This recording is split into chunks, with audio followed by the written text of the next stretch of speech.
Hello, all you beautiful creative people out there. Welcome back to Sheets So Creative, and welcome to the very first episode of Sheets Getting Done. We are here today with one of our favorite people in the world, Marnae from Marnae's Country Farmhouse. We're going to just sit, drink some coffee, talk a bit about life, and maybe do a little bit of show and tell. And let's get right to it, shall we? Okay. Cheers. Cheers. Woohoo! We love our coffee. Mm-hmm. Yes, this is my go-tos. So, Marnae, Yeah. would you like to tell us a little bit about how you got into quilting and... Yeah, that's probably a good question. I was self-taught, pretty much. My mother got me into sewing tote bags, I think, when I first started sewing. I've always had the desire to sew. I just didn't have anybody to teach me. And I started off crocheting and buying fabric at like the Goodwills and stuff, and then I would cut it up into strips and I would crochet it and making rag rugs. Oh, neat. And then my mother came over, I think this was, God, it had to have been around 2011 or 2011, I think it was. She was getting together with a group of ladies and sewing tote bags, and she wanted to teach me how to make a tote bag. And at that point I had bought a Singer Simple sewing machine and was just kind of, playing and stuff, but yeah. And probably thought that was like a great I didn't know machine. nothing about nothing. Yeah. Yeah. Well, it was simple. It was very simple, just like it was. But I didn't know nothing about nothing really. YouTube, I think I was just getting into YouTube because when I learned how to crochet, I remember watching a YouTube tutorial on making fingerless gloves. Let me tell you, I made a ton of fingerless gloves for people for Christmas. And then I started crocheting like little purses, drawstring purses and stuff like that. And then I got into crocheting the rag rugs, and I would take the strips and I would sew them together in my little Singer Simple, thinking, oh, I got a sewing machine, but I didn't know what to do with it. And then so my mom came and got me started making tote bags, and it was very simple. Once I got the concept of it, I'm like, how can I jazz this up, I've always had that creative, thing in my mind to like make it my own. So I started putting ruffles, on the bags and stuff, and then of course after a while when you make so many, it's boring. So I'm like, I need something more challenging to myself. So the first quilt I threw together was some scraps, and I had no stash at that point. My mom's friends would give me like scraps out of their, when they were leftover projects, and this was beautiful fabric, and I got excited because it was colorful and it was nice, and so I started making like blocks with just, like a crazy quilt, I guess. And when I started making it, I showed it to my mom's cousin, and she's like, I want to buy it. And I'm like, I'm a beginner, and it wasn't even finished, but she liked my blocks that I made. Excuse me. And she's like, I don't care. She said, I collect quilts and I want to buy it. I want to buy your first quilt. So I'm like, okay. So I got it done. I didn't get it quilted. I knew nothing about quilting back then. Although I did know about quilting, I just didn't have a quilter. I lived in the woods. I always said I lived in the woods too long. But I got it done, and I bordered it, and I just stitched in the ditch around the blocks and stuff. And she did buy it from me. And I remember there was one little loose where I'd missed the stitch or whatever, but she didn't care. It was just a tiny little thing, but she bought it from me, so that was my first adventure in a quilt making. And then the second quilt that I made for myself was a log cabin that I'd seen in a magazine, and I never got it finished. I carried it around for 10 years, and I think I did a video on my channel about that quilt and how it came about, where I'd carried it around for 10 years, and it was in a tote. My sister found the rows that I'd never sewed together, and she's like, you need to finish this. And I'm like, I didn't know nothing. I didn't know if it would even go together right. But when I did put it together, it went together beautiful. And I didn't know nothing about bias or seam allowance or, none of that stuff. So, but the quilt ended up turning out beautiful, and I did a video on it of my humble beginnings on my channel. And of course, now it's gone because I had the fire, and I've lost all the beautiful progress that I made. But that one was special because that was something that, when I didn't know nothing about nothing, it did get finished, 10 years later. and it was gorgeous, but that was part of my journey, and I was so proud of that. But man, I've come a long way. But I've learned a lot on YouTube. YouTube has been my best friend because I've learned so much from other people, you know, and I studied it religiously, you know, I mean, trying to learn about different techniques and seam allowance and, you know, and colors and fabrics, you know. And here's another funny thing. I never been to a fabrics store until I moved to New York. I think when I started teaching my mother-in-law how to quilt, I went to the Sew What shop in Addison. And I think that was my real experience, first real experience with a quilt shop, because I remember walking in and I seen all these bolts of fabric and these colors, and I'm like, oh my God, I was like, this is better than Joann's, you know, because I thought Joann's was the only thing, you know, that had fabric. I didn't know, you know, I just didn't know. I wish I would have learned how to quilt many years ago. When I was younger, I probably would be so advanced, you know, but starting out in like 2011 to now, I mean, I know a lot. So, I mean, it's really quite, and I'm obsessed. It's crazy. I'm absolutely obsessed. Speaking of first time in a quilt shop and YouTube, I had broken my arm one winter, and I was stuck at home with nothing to do, and I was determined that there had to be someone out there that was quilting one-handed. So I get in the Google search and I go, you know, one-handed quilting, trying to figure out what I can do while I'm stuck at home from work, and I find Miss Marnae. That is ironic. Yeah. That is just ironic. It blows my mind, you know, because and that was before 2019. And then we opened the shop in 2019. And because we opened the shop after I had broken my arm, and one day we had the shop here at our home, and then we moved into the bigger shop after 2020. And one day you walked into my shop, and I kept looking at you thinking you looked so familiar. And I thought it was because I worked at Jelly Beans, because everybody knew me from Jelly Beans. I didn't even know what Jelly Beans was. I know, you looked at me with this crazy look, and I'm like, you don't know what Jelly Beans is? I mean, Jelly Beans, the restaurant, because, I mean, everybody, you work at Jelly Beans, you know? I mean, oh my gosh. I had never been to Jelly Beans, and you walked around the aisle and came back around. I was gaga in your store because my friend Brenda had told me, you gotta go to Scheetz, you gotta go to Scheetz. And I'm like, yeah, okay. And I finally got my mother-in-law to go with me as a road trip to Wellsboro, and we found you, and and you shocked me when you said, I know where I saw you. You're on YouTube. And I was all, I have a YouTube sensation in my shop. And I'm like, you know, it was funny to me because I'm like, I'm small fry. You know, I didn't hardly have any subscribers. I was just getting myself out there. And I was petrified in the beginning because Jim had done an interview. Because I'm like, how do I start a channel? You know, I mean, it was so awkward to try to introduce myself, you know, and I was still, you know, still learning at that point, you know, but he did this crazy interview, and I look back in the interview and I'm like, God, I look so corny, you know, and I was scared to death, like a deer in the headlights. I don't know if anybody noticed it or not, you know, when they watched that. Hey, I watched your video, and then I went on to watch other videos, so apparently and then we did the Farmhouse sewing tour, and that was really cool, and I thought that was a great setup, and that was before we had a real long arm. We had a long arm in there, you know, and you know, I was just having fun.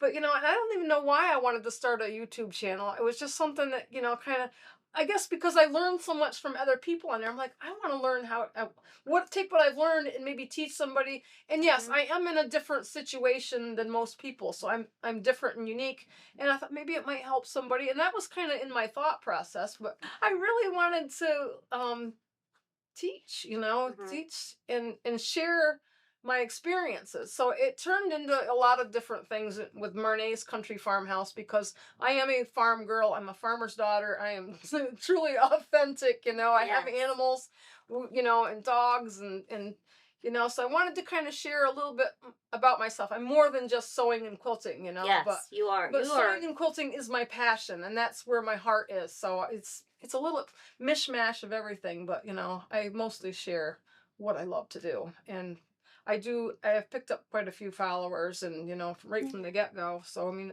it's really cool, to have friends all around the country, and even around the world, that watch me, and read everybody's comments, and it's just positive, so. Yeah. Well, you are an amazing human being, and I think you're amazing.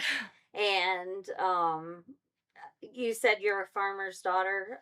Do you mind sharing? I mean, Not at all. if no one knows who you are or Right. I am what totally makes you so amazing. I am totally comfortable with my body. Yep. People are afraid to ask me questions, or what happened, or, how I do things. This is who I am. I've been this way since I was 3 years old. 3 years old. The farming accident where, my parents were dairy farmers. My mom took a nap, and I got out of the house and went into the field, where my dad was working, it was just across our yard. We had a big farm back then, and I wandered out into the field where my dad was mowing. And I can tell you, this was probably very traumatic for my father to, be the one that ran over me, and I was in a place where I shouldn't have been. But at that age, I wanted my dad. And I do remember a lot of it, and I wasn't even 3 years old yet. I mean, it's amazing that I remember. I don't remember pain or trauma or anything like that, but I remember standing out there. I remember the pressure. I remember bits and pieces of being in the doctors and seeing stitches on my tummy, and getting out of my bed when I was a kid. I would get out of my bed and visit other kids in their beds, because I was in this long room, and there was rows of beds, on each side of the room. And you have to figure, this is 1969, so I'm kind of giving away my age here. But it was very different then, So I remember the nurses would come in and yell at me for getting out of my bed, and they would put me back in my bed. So I don't think it ever affected me as a child. And this is not all what's gone. A lot of people don't know that I'm missing part of my right foot as well, which I don't really tell people about that, because I don't like to bring attention to myself. This is obvious. Yeah. But it doesn't bother me at all. And it doesn't stop you. Bothers me. It doesn't stop you at all. Nothing has ever stopped me in my growing up years, I mean, oh my gosh. I learned how to ride a bike when I was 7, and I taught myself, how to ride a bike. I remember leaning up against my grandfather's truck trying to keep the bike upright, and then I just took off.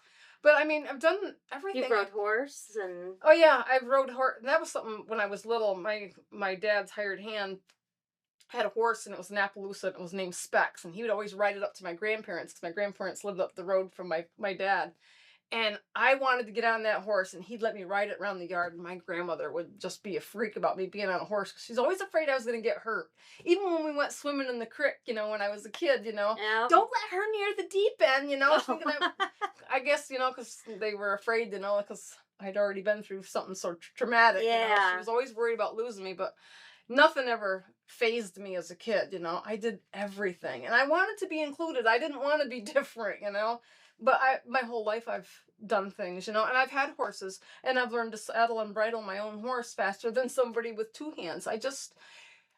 This is all I know, so I've adapted, and there's a lot of people out there that, are impaired, or they've had a stroke, like when we went to see the lady at the retreat when she had a stroke, and she was trying to learn how to sew with one hand, and I told her that I'm an outside sewer I'm an inside sewer. Most people sew on the outside. I'm getting left and right mixed up, but I like to have control from the inside, because that's where my right hand is. I mean, I can sew on the outside, but I'd rather sew on the inside. And my sister Glenda does the same thing, and I was like, you taught her to sew. Yeah, I was like, you don't have to copy me. I was like, this is how I have to do it, but she sews inside just like I do. But I've learned that there are a lot of people like that, have, they call it dyslexic or whatever they say.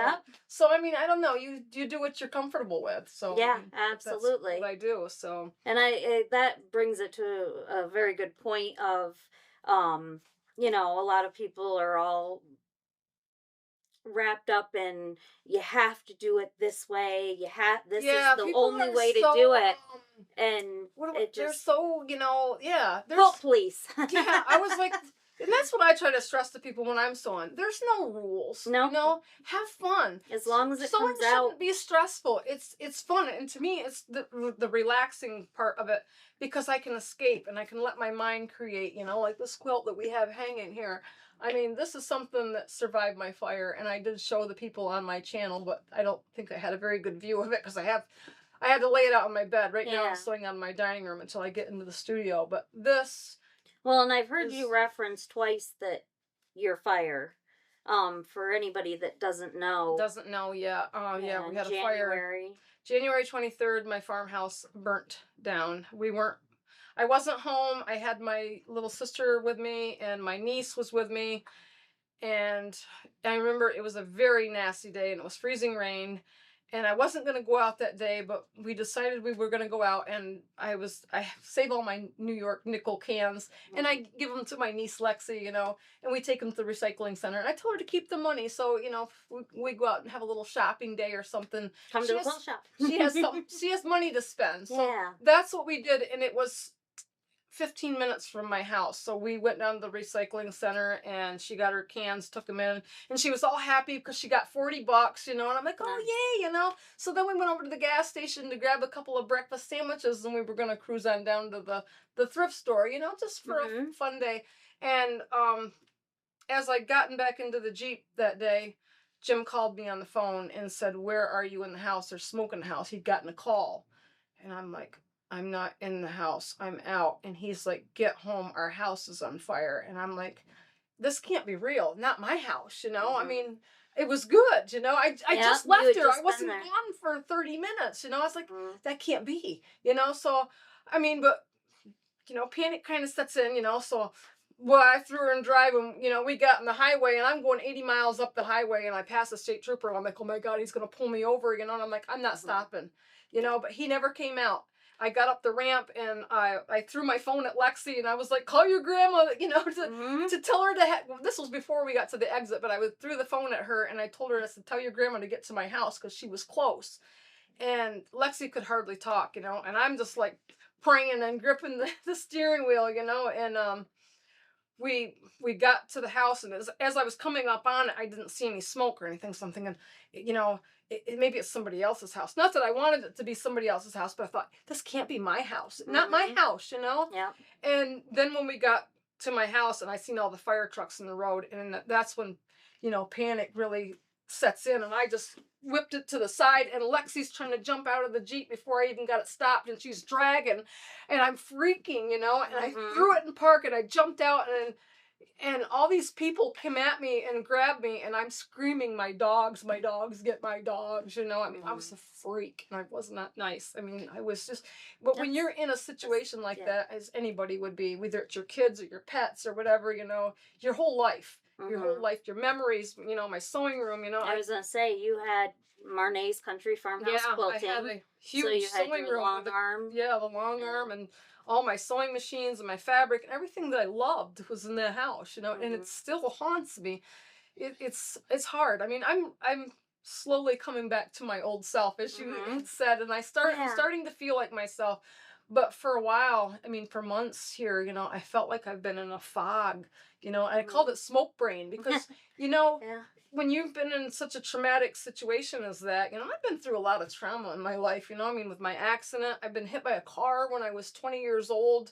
You know, I think you're a pretty amazing, strong person. I didn't break any bones. I'm a tough cookie. You are. But that fire really, you know, that was a punch in the gut. Out of your sails. Yeah. It did. You know, like I said, I've been through a lot of stuff. I've been, you know, through marriages and a miscarriage when I was a young girl. And that was back when we didn't have cell phones or anything. I couldn't call my parents, you know. I mean, I was scared to death. I mean, I've been through a lot of stuff, but that fire was the worst, you know, and it really took a toll on me, and it's, you know, and it still haunts me, but I feel like I'm doing better. You know, I'm getting back on track, and, you know, Jim, my husband Jim has been a rock star, you know, for everything we've been through, you know, to get the house cleaned up and you know, get us a home and building me a new studio. And how's that coming? Amazing. I'm hoping to be in it by the middle of this month. That'll be exciting. We got guys coming in and finishing the drywall for us, and we're hoping to be painting by next weekend. Now, with not having now you're building a new studio, so this is separate from the new home? This is separate from the house. It's a separate building. And with not having a studio or a place to sew, have you been sewing?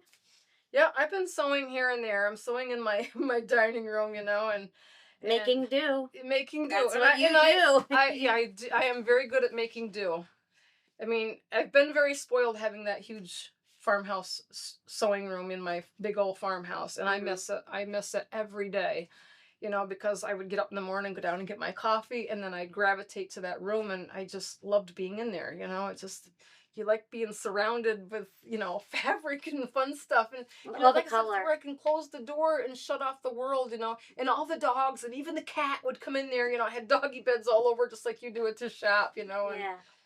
it's just so nice, and everybody liked to come in there, and hang out, and so. But Yeah. the good thing about the new studio being a separate building is the clients that would come and bring quilts for us to quilt. A lot of them couldn't climb my stairs, so I'd have to bring things downstairs to them. So this is a blessing, in disguise, where it's going to be a welcoming place where anybody can come in without having to climb the stairs. It's a much bigger space.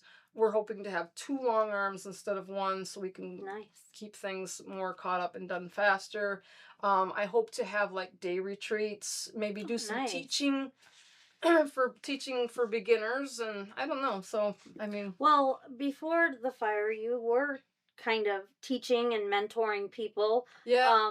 This quilt behind us is one that I know you and another person were working on together. Me and a friend were making this. This was a pattern in a magazine, and we live close to wine country in Watkins Glen, New York. So I just thought it was kind of, and my friend was a huge wine connoisseur kind of thing, and she wanted to make it, and I was going to give this as a gift, but after everything that it's been through, it's lucky it survived.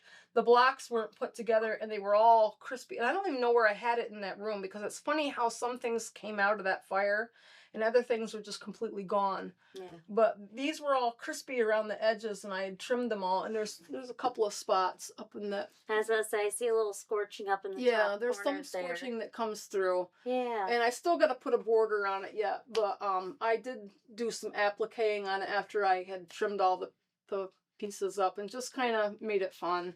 Yeah, I mean, this is a great quilt. You've got you can, I don't know if it translates on to the cameras, but there's like some velour or velvet. Yeah, there's some velvet glasses. I love velvet, and I did a Lori Holt Farm Girl truck, and I put it in my first ever quilt show in 2021. I think is when it was the quilt. Yeah, it had to have been in 2021. And I took 2nd place. And I'm like, I was ecstatic that I had took 2nd place, because I had never entered anything in a quilt show before. And there's women out there that's been sewing for years, and they're good at it. Yeah. But to be recognized, that I'm good enough, and self-taught. And self-taught, and my truck was red velvet, and I had a lot of flowers in there, but there was texture in there. I made the girl's hat out of pleather. Oh, neat. And then there was the bee on the truck that had a little chenille in it, and I like texture. And I had to throw some velvet in this one. This bottle's velvet, but it's got a string on it. It drives me crazy. Hey, quilting glitter. Yeah, it is. So, but this was just fun, So I put little labels on all of them, because they didn't have the labels on them. And then I put the little appliques, for sayings, just to make it fun. But this is a really fun quilt. And it carries a memory, because it's a survivor, kind of like me. I'm a survivor. Yeah. Survivor of a lot of things. But, yeah. Now, have you done anything else, or have you worked on anything else? I've got Did anything else survive the fire? We picked through and got a tote full of fabric that I happened to rescue. Some of it's scorched, but there is some good pieces on it, so it's all been washed. It's been pressed and trimmed, and not, but all the frays that you wash something. Yeah, that was a mess. But I've got it all folded up and put in a tote, so I'm gonna save a lot of that for something special. I don't really want to put it in anything good, but I really would want to salvage it to make stuff out of. But I did have a couple of projects that were saved out of there. There was a zip bag that I had made, had a grasshopper on it.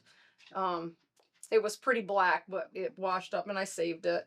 There was what else was there? There was a little child-sized blanket that I had made, and it had little pieces of leftovers the triangles that I sewed and made little blocks. I saved that. That's kind of stained, but I couldn't throw it away.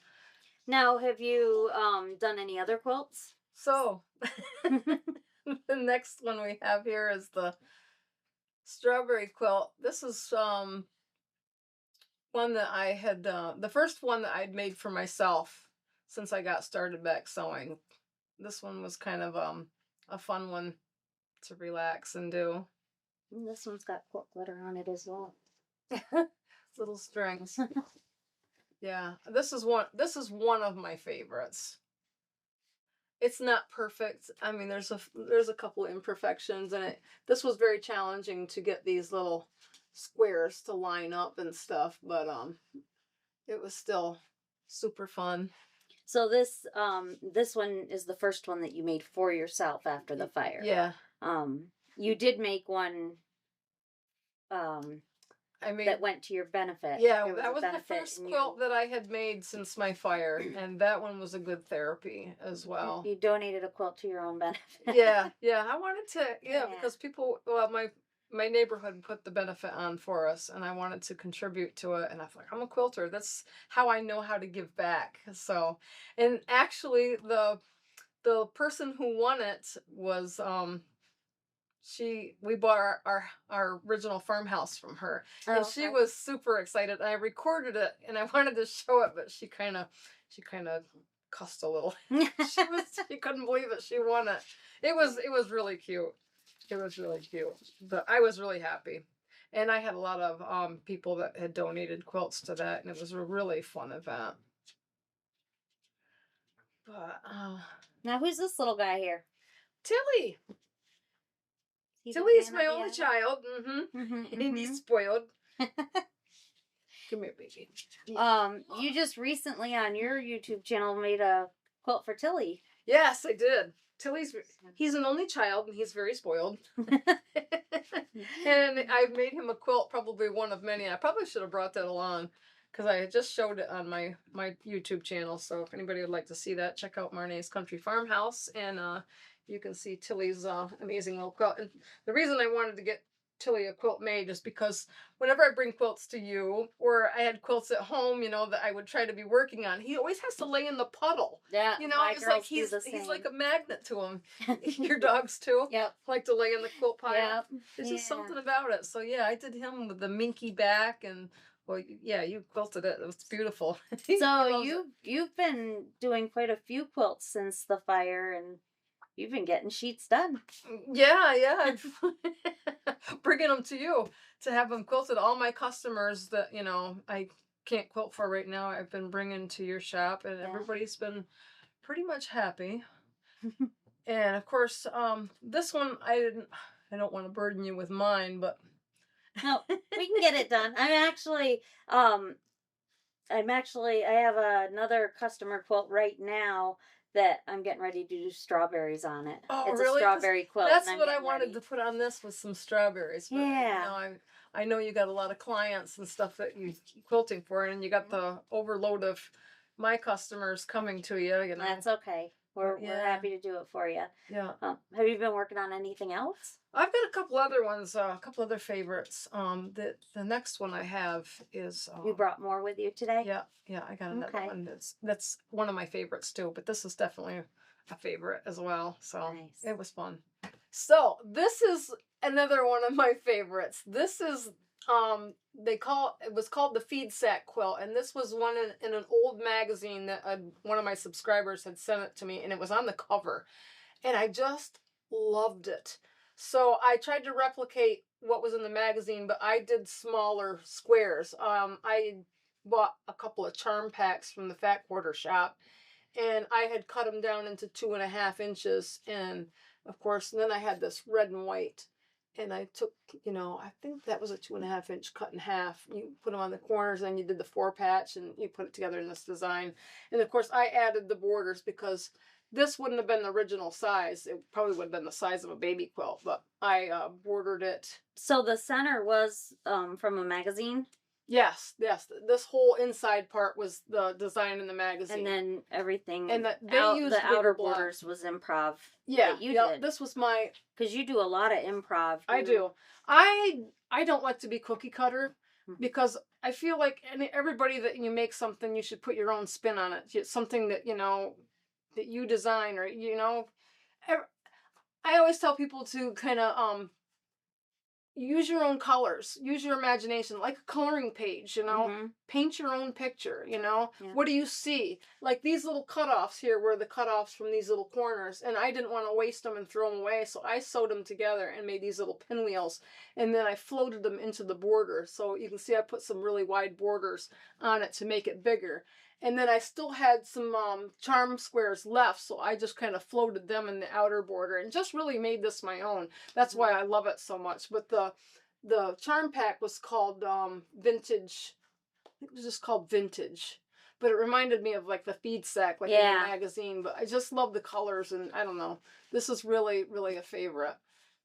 It's very farmhousey and kind of old fashioned, and it's your vibe. We are so much alike about like the old stuff. We like to antique together. Yes, and go junking. Oh my God, state sales and it's ironic how we've met because we are so much the same. And so are our husbands. Yeah. If anybody could see them two together and the way they trash talk, oh my God. Well, and your mother-in-law even calls my husband by your husband's name. Yeah.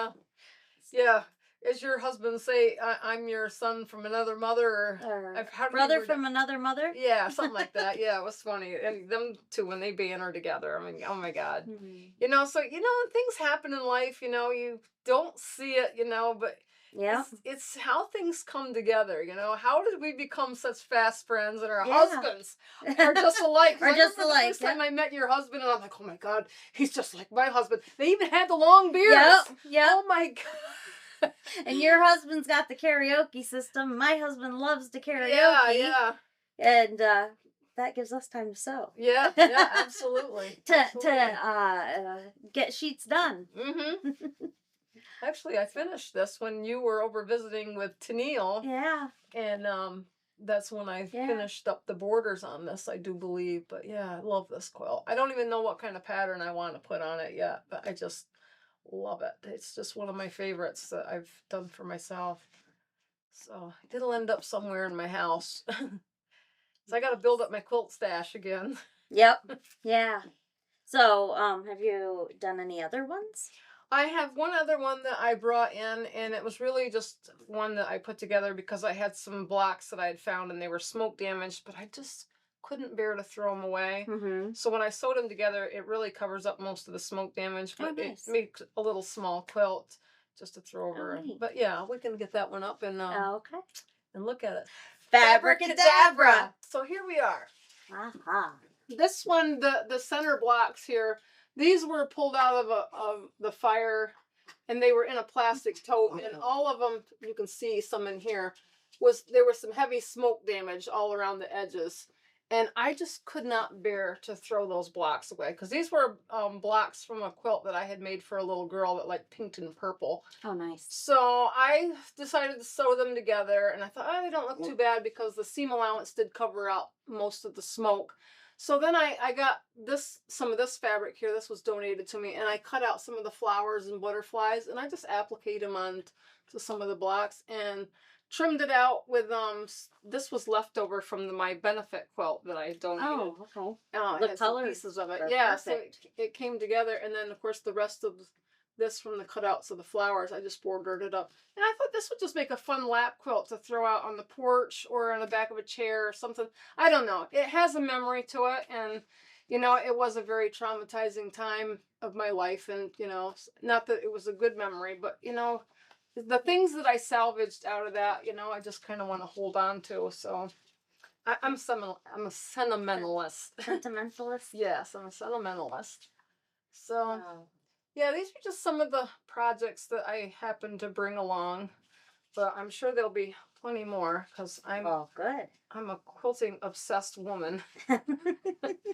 I love to sew. So, and I'm hoping when I get in this new studio, there's going to be a lot more to come. What are you doing? I was going to say, he's trying to get up. Here, you want to come up? You want to sit with Mommy?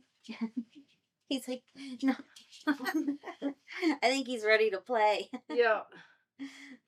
Yeah. Well, maybe that's the point where we should wrap this up. And yeah. So I thank everybody for listening to us chit chat and checking out some of my artwork.